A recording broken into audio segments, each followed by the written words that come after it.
Muziki wa kutisha. Mchungaji aliyeponyesha wagonjwa akageuka kuwa fisi mbele ya macho yangu. Niliingia kanisani, moyo wangu ukipiga kwa hofu. Je, ningepiga kelele au ningekaa kimya na kushuhudia siri ya giza? Ungana nami Dingo.org katika hadithi hii ya kutisha ambayo itakufanya ushikwe na mshangao. Katika mji wa Kizito, kanisa moja lilikuwa likiwavuta waumini kama sumaku. Liliongozwa na mchungaji Gwaiko, mtu mwenye haiba ya ajabu, miujiza ya kushangaza na mahubiri yaliyowachukua watu hadi ulimwengu wa roho. Jonas, kijana mhubiri aliyesafiri miji kuhubiri neno la Mungu, alisikia tetesi za kanisa hili, kanisa la milele. Alitamani kuona miujiza hiyo, lakini ndani ya moyo wake kitu kilimudu. Je, hii ni kweli au kuna giza linalofichika hapa? Muziki wa kusisimua. Siku ya Jumapili, Jonas aliingia kanisani akiwa amevaa jezi jeupe kama waumini wengine. Kanisa lilikuwa limejaa, sauti za waimbaji zikilia kama malaika. Lakini alipoketi nyuma, alihisi baridi ya ajabu ikimpanda mgongoni. Mlango wa nyuma ukafunguka polepole na mchungaji Gwaiko akaingia. Joho lake jeupe lilikuwa kama jua, lakini macho yake mekundu kama moto yalionyesha kitu cha kutisha. Je, ni nini kilichokuwa kimejificha ndani ya mtu huyu? Gwaiko alipaza sauti, wanangu, angalieni kwa macho ya roho, leo miujiza itatokea. Waumini walipiga kelele za furaha, lakini Jonas alihisi kitu kibaya. Sauti ya mchungaji ilianza kubadilika, ikawa kama mngurumo wa simba. Ghafla, mbele ya macho ya Jonas, sura ya Gwaiko ilianza kugeuka, pua yake ikawa ndefu, meno yake yakawa makali, na ngozi yake ikavaa manyoya meusi. Fisi! Lakini waumini wengine walimudu, kana kwamba walikuwa wamepofushwa. Jonas alijiuliza, mbona mimi pekee ninaona hili? Moyo wake ulipiga kwa hofu.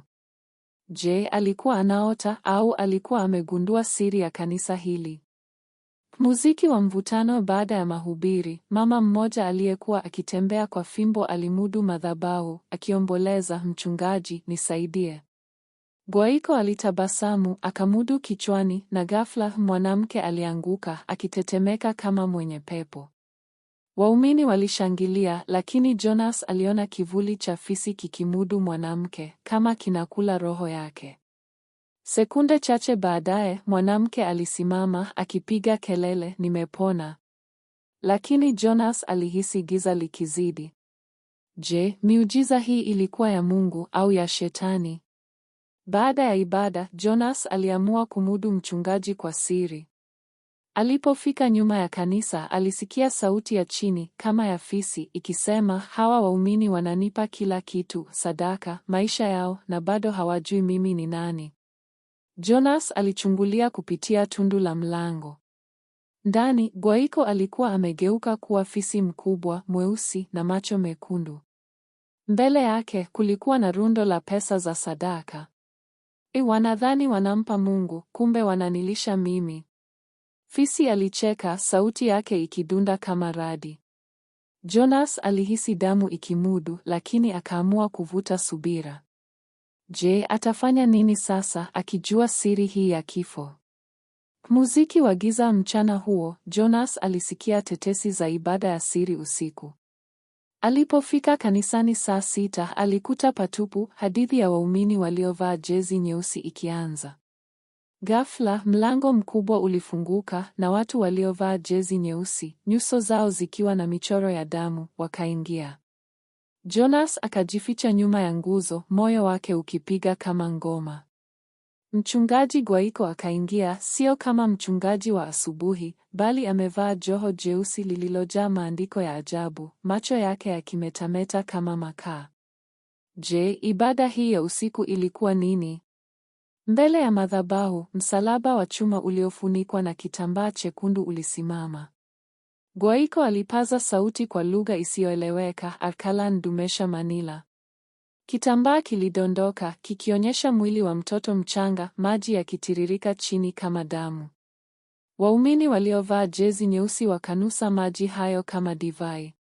Jonas alihisi pumzi ikimudu. Kanisa la milele lilikuwa lango la kifo. Alipotaka kukimbia, alikanyaga chuma, ikatoa sauti. Imkamateni! Gwaiko alipiga kelele. Je, Jonas angeweza kutoroka? Muziki wa haraka. Wanaume wawili waliovaa jezi nyeusi walimudu Jonas, wakampiga usoni hadi damu ikamudu.